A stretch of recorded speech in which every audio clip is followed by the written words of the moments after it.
Well, everything that glitters is not gold, and everything good comes to an end. As Gervonta Davis and his team confirmed Floyd Mayweather related information in their lead in to the Lamont Roach fight. This was released on Calvin Ford's Instagram page yesterday, and they talk in detail about a sense of betrayal that took place, that they felt after Floyd Mayweather Jr. did some things around Gervonta Davis. This confirms some rumors that were out during the time it was taking place. And I'm going to give you my 2 cents on what this means. There's going to be a lot of people that are really bashing Floyd Mayweather Jr., but I'm not going to do that. And I'm not going to bash Gervonta Davis either. Like I said in the beginning of the video, some things were just not meant to last. And, people move on. But let's talk about that and what this means for boxing and other boxers. Let's talk about that in this video.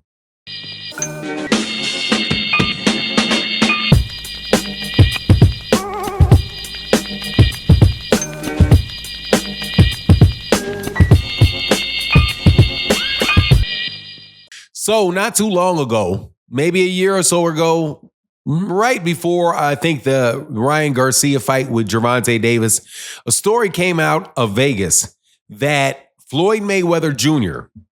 had unceremoniously ejected Gervonta Davis from his gyms in Las Vegas. This during the lead-in to the Ryan Garcia versus Gervonta Davis fight.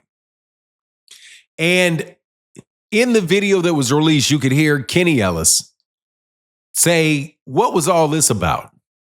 What are you trying to hurt him? Are you trying to hurt Gervonta? Are you trying to sabotage Gervonta? And then they talk about how they hid the circumstance from Gervonta. And really, Tank didn't even know what was going on because, he had all of his handlers and everybody getting him where he needs to be. So that all Gervonta Davis has to worry about is boxing and doesn't, get sidetracked with distractions like, oh my God, I'm about to work out this morning. It's going to take me 6 or 7 hours to find another gym. I'm going to miss a whole day's workout, right? That type of stuff. So he didn't have to worry about that because he had a really, really good team around him. But it does speak to just the nature of relationships between promoters and managers. I don't think it does speak to Floyd Mayweather Jr. personally, but you better believe, man, he's not the only person to behave that really behaves like that. Before I get into the details, though, let me welcome you back to the channel. If you are new to the channel, please accept my invitation to hit the subscribe button, hit the bell icon so you can be notified of when we release more videos. And if you're a longtime subscriber and supporter of the channel, thank you guys so much for your continued support. It really makes, a huge, huge difference. So for young boxers, what should you take from this? Or people that are like dealing in their life with their own business ventures and the things that they have, and goals that they have for themselves. What can you learn from what took place between Gervonta Davis and Floyd Mayweather, right? Instead of focusing on what a terrible person Floyd Mayweather Jr. must be because Floyd Mayweather Jr. kicked Gervonta Davis out of a gym. Look, you can run into that with anybody. If somebody has a narcissistic personality, I'm not saying that Floyd does. I'm just saying if somebody has a narcissistic narcissistic or vindictive personality and they want to play games and you're having beef with them, you have to understand that if you see that tendency with them and other people, that eventually you're going to see that tendency with you as soon as you push back on them a little bit, right? So Floyd Mayweather Jr. and Gervonta Davis were probably really, really cool and everything was good while Floyd was the superstar and Gervonta Davis was, the up and coming fighter, that was looking at to make sure my mic doesn't go on mute on accident. The bright-eyed and open-eyed fighter looking up at Floyd. But over time, while Floyd, by the way, is the biggest name in boxing, one of the biggest names in the history of boxing. Matter of fact, Gervonta was fighting on a co-main event on a fight card that was so big that Gervonta Davis has never been anywhere near a fight that big since. And that's the Floyd Mayweather versus Conor McGregor fight, right? So you see that dynamic there where you have the young up-and-coming star and you got a guy that really, really is at his peak, and even actually in his peak in virtual retirement. So Floyd thinks he's here and Gervonta stays here. Now, Floyd probably thought he was going to stay here forever. That's how you think when you're young. And I'm telling you, Floyd is young. 2017 was not that long ago. 2017, what is this, 2024? So that's 7 years ago. 7 years ago, was Floyd right around 40 years old? Still a young man. I know some of you guys in your 20s and 30s think that 40 is old. It's really not. You know what I mean? You still got another 30, 40 years left in life. So you're really only at the halfway point. So Floyd is still maturing, right? And Gervonta's still maturing. But Floyd never really feels like Floyd ever dipped down. Floyd thinks that he can continue to, what he say, rob the bank forever and ever and ever and ever. Man, no, that bank robbery, they're going to close that door on you at a certain point in time, Floyd.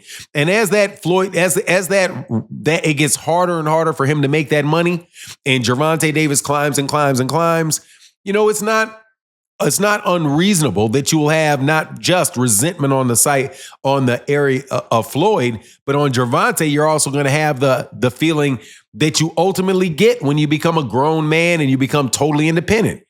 That feeling of F you, I don't need you, right? So Gervonta probably got a healthy dose of F you, I don't need you, because F him, he don't need him. Truly, he's already got there.